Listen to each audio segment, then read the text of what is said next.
This is the Future of Automotive with Steve Greenfield. Well, welcome back to the Future of Automotive. We're in the studio this week with one of my favorite people in the entire industry, John Fitzpatrick, CEO of Force Marketing, here in Atlanta with me.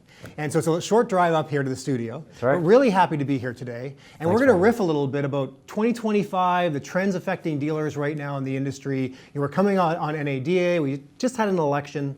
And we see these dynamics playing out over the remainder of 2025 with a lot of questions. So John, welcome to the show. Thank you. Thanks for having me. Yeah, it's great to be back. Great to be back. It's been a little while since we were together. That's right. So from your perspective, what are the big things that are occupying your time right now with Force Marketing? You spend a lot of time with dealers. Yeah. What are you seeing out in the market? Yeah, about 1,400 dealers we work with, across all the states and Canada, and who knows, maybe the UK soon. We were just chatting about that earlier. But the big thing that they're all focused on is obviously the inventory, issue, right? Kind of stacking up, and used car prices have sort of fluctuated quite a bit, and EV sales, that's another topic. But ultimately, it's marketing efficiency. How can we be more efficient with our ad spend? And it's a worthwhile endeavor for them, because there's a lot of ways where you can decrease ad spend, be more effective with the spend that you have. It's all about where you're placing those dollars and how those channels connect on your behalf. How do you create a 1 + 1 = 3 across an omni-channel landscape that give you more bang for your buck in advertising and in marketing? And that's what we specialize in. So that's where we like to come into a dealer group, whether we've already had them and we're constantly taking a fresh look, which is a big part of this time of year, is really ensuring that we are operating with our dealer partners, whether they've been with us 10 years, 15 years, or 5 months, with a constant fresh look. Are we doing the best that we can be, with their ad dollar, and treating it like it's our own? And that's what's occupying a lot of the conversations right now. That's cool. Well, we were talking earlier. I mean, when I'm on YouTube or Hulu, I'm not seeing dealer advertising. What's going on? Because you think this is where the eyeballs have gone. They're flocked to this great rich vein to go mine. Yet I'm really not seeing dealers, at least locally here in Atlanta, advertising. Where's the disconnect, and what should dealers be thinking about doing about it? Sure. The stream, as we call it, all things streaming media, whether that's audio or video. Yep. You just look at the consumption, right? There's a tremendous amount of time being spent inside of every single one of the households around a dealership, all on a device of some sort. And with the cord cutting at where that is, and the consumers, digesting their media, through the stream, you've got to be there. I think dealers have come along that path, but there's still, to your point, Steve, so much opportunity there, and it's a big focal point for us, not only in 2024, but in 2025, is bringing together we've sort of internally described it as a poker hand, but we have a seat at the trade desk. We've got a great partnership with Amazon. We've got a great partnership with NBC, Universal, and Peacock to get direct publishing access through a partnership that we forged with Constellation and their platform. And that really gives us an opportunity to take a dealer's budget and be very, very efficient and effective in each one of those channels, if you're thinking about the stream. What you're referencing, and I turn on streaming media, maybe YouTube TV, and I'm not seeing car dealer advertising. Yeah, exactly. Right? There's two things. Either they're not there and they're not spending there, because for whatever reason they don't believe that's where their dollar should be. Or they think they're spending there. Mm-hmm. They're working with their local rep that they've been on their linear TV, sort of buy, or their ad agency who works with, the local reps. And they're sort of getting what we dubbed a sort of linear 2.0 approach to the stream. But in reality, what's happening is they're accessing a lot of that local television's access to the stream, which, without getting too complicated, is not going to appear as frequently as they would like, and certainly as we would like. And so look, it goes back to the same reach and frequency component, right? You've got to reach the car buyers, and then once you find the car buyers, hit them with as much frequency as possible. The stream absolutely allows you to do that in ways that you could never do with linear television. Mm-hmm. And the reporting aspects and being able to see the footfall and who actually came into the dealership, that just because, as long as they come in with this, yep, we're able to say, well, they watched it on this device at this household, and then they showed up at the dealership, sure, to either make a purchase or service their vehicle. That's highly effective. You're not seeing as many dealers participate in that level of streaming media, and that's kind of what we've been out there preaching for quite some time. And I wonder if the bridge is, I've got a dealer who grew up within the business and is used to buying the marketplaces, cars.com, car gurus, autotrader.com. They're used to buying keywords, right? They've evolved to thinking about buying Facebook ads, et cetera. Is it a bridge too far for a dealer? Like, what are practical next steps? If I'm a dealer listening to this segment, Sure. and like, okay, Grit, John's convinced me. This is the way of the future. I got to get on board. Sure. What are the practical next steps just to get their toes in the pool and get started? Yeah, have some conversations, right, with folks like a Force Marketing that have a product, that have showcased a specific access to the stream, right? And so I think that's really, really important. I think if you're talking to, and look, I may anger some linear reps that are watching this, but I think their strategy is still to this day outdated. Yes, they can give you access to the stream, but what level of inventory? Where's the ad placement on that, right? We know how effective live sports is, right? Is your ad showcasing on the live sporting event? Probably not if you're just taking a linear 2.0 approach, right? Do you have direct access to NBC Sunday Night Football? Okay, that's a different story. Right. And will my ad show up with decent frequency on that big programming event? Okay, that's a different conversation. And then their ability to utilize access first for their first party data and utilize their first party data in their strategy on the stream. That is a big, big piece of this pie. Don't just go into the stream and not leverage the data set that you're sitting on, right? And so I think the first step is have a couple conversations, 2 or 3, with the folks that through your research, you've deemed are advancing streaming media access.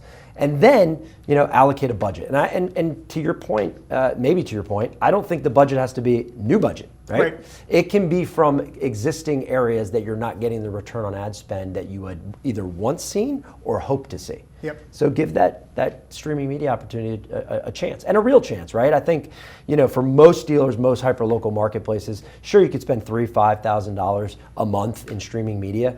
We've found that, it's probably more like $7,000 to $12,000. But I also know that $7,000 to $12,000 can be found in almost every single marketing budget in every single dealership, right? You may have to move some things around. You may have to say no to some legacy thinking, right, but you can find $7,000 to $10,000. Sure, reallocate. So let's riff off of this a little bit. Sure. So we'll pull up a slide here and show that according to NADA, the average advertising spend per new car sold, if we go back to the beginning of the internet, 1997, it was $370 per car sold. This latest publication, they said it's $720. So despite the fact that we've had the internet, with all these efficient ways of getting in front of consumers, no matter where that audience is, you would think that the cost per car sold in terms of advertising is actually going down, but we're seeing the opposite. It's doubled since the beginning of the internet back in 1997. I guess comment on this slide. What's happened since from 1987 to today to double advertising spend per new car sale, and how should dealers be thinking about solving for this, driving down their cost per car sold? Yeah, sure. Well, it's a great question. And first, are you referencing just NADA's number, or I always thought your reports did a great job of breaking down that number? Just NADA. So they divide Let's just go total with spend NADA. by new cars. By new car, right. But we know that total spend goes after used car. Totally Maybe agree. some of it goes after service. Yeah, great point. And so that number is different. If you look at the Publix and you say, look, what are they spending on new car? That is closer to 300. Right. And in some cases, closer to 200. It just depends on how you're breaking it. So maybe we'll stay there for a minute. Yeah. I want to get back to my original question, but how are the Publix so much more efficient with spending their ad or deploying their ad spend than the average single rooftop owner? Well, first, there are single rooftop owners that are doing a really, really good job, Okay, right? great. But I understand the general question in that across the averages, you're seeing 720, but then when you look at the Publix, they're in like the 300 to 400 range. Like, how could that be? Right? And I think they have economies of scale that they figured out. By the way, I still think they have economies of scale to be figured out in this particular area, right? And here I am, advertising and marketing person, really suggesting you all can be spending less money in advertising and marketing because there's still so much waste, okay? There is a massive waste factor still to this day inside of every rooftop in the category of advertising and marketing. Now, you also have to be willing to have a true fresh look at that line item. Here's the one thing that I always ask. How come you have your advertising and marketing spreadsheet, right? And it's relatively the same number month after month, regardless of seasonality, regardless of how many units you have on the lot. For the most part, hey, we're going to spend about $80,000 a month in advertising, let's just say, right? Because the average dealer, I think, is spending probably about $1 million bucks. Why is that the case? How is that not fluctuated based on how many cars they have on the lot, based on the consumer demand, right? We know demand. Google will tell you, Meta will tell you.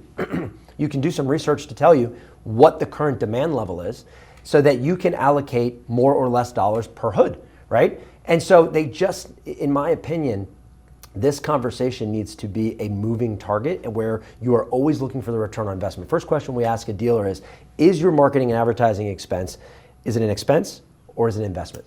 Right? Because if it's an investment, that's a mindset that's much different than if it's an expense. An expense, I always look to cut it. An investment, okay, what's my ROI on every single channel? Every single channel. Right. Why is Google still 10,000? Of that 80 grand, I'm spending 10 to 15,000 in Google. Why? Because that's just been the line item. How come that doesn't fluctuate from 6 to 26?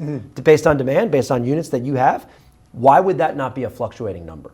Right? So we really urge our dealers that every line item is up for grabs, up for consideration if we're measuring it on ROI. Yep. I don't know if I fully answered your question or if I gave you too much answer, but the 720 should absolutely be lower. The 300 should absolutely be lower. Why do the big publics, just seemingly have a lower dollar number? I think that's because they have teams of people, right, that are focused on driving that number, as efficiently as possible.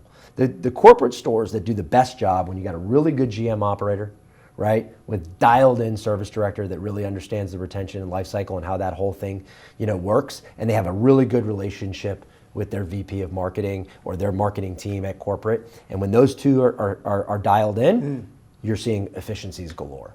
Cool. Well, we don't have a lot of time left, but I do want to talk about the impact report you mentioned. Yeah. So thanks for having me. I guess Thank you a for section participating. of it. But great publication. Talk a little bit about the vision for that publication and how folks can download a version. Yeah, so go to our website and you can download it. We may even have a link on CBT or somewhere out there, certainly on all of our social. But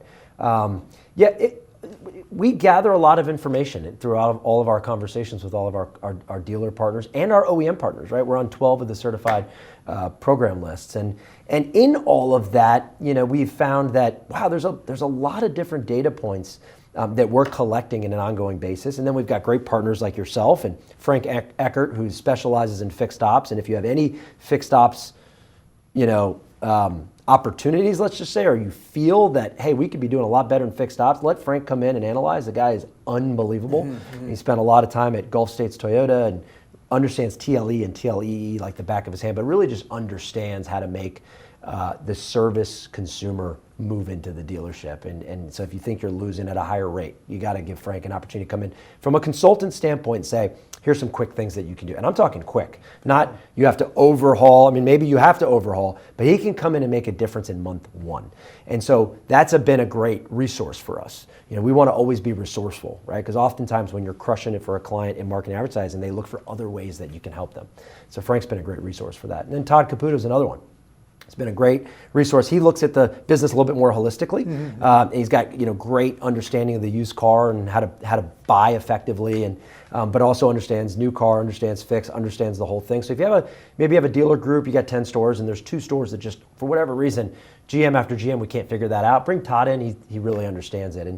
And it's folks like that, and then you and all the great things you do, not only on the technology side, but the macros. Like you have a great view of the macros and what you bring together. So we wanted to bring in those resources and then share a little bit about what we're hearing and what we're seeing in the marketplace.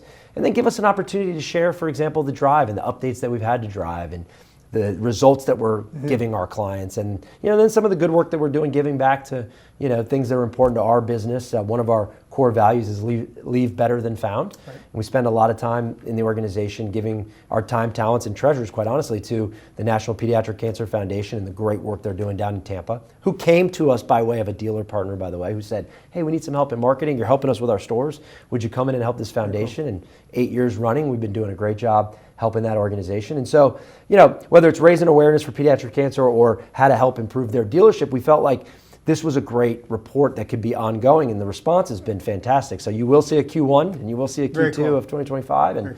And if we can be thought leaders in the space, sharing is caring. Here's what we're seeing, put it out there, give, and the ask may never have to happen because someone will say, you know what, we've really valued a lot of the content you guys put out in the space, and And we'd love for you to come in, and obviously that's the big opportunity. Well, they ask us to come in and partner with their dealership. Yep. So, Well, good for you guys. That's a great cause, great publication, and looking forward to seeing it grow. Thank you. So, John, thank you for your time today. I mean, we're already in a time. Is that Just right? passed that quickly. So good to catch up. Happy holidays. Yeah, happy holidays. And for everyone out there, welcome back, and we appreciate you being here for the Future of Automotive for this week, and we will see you next week.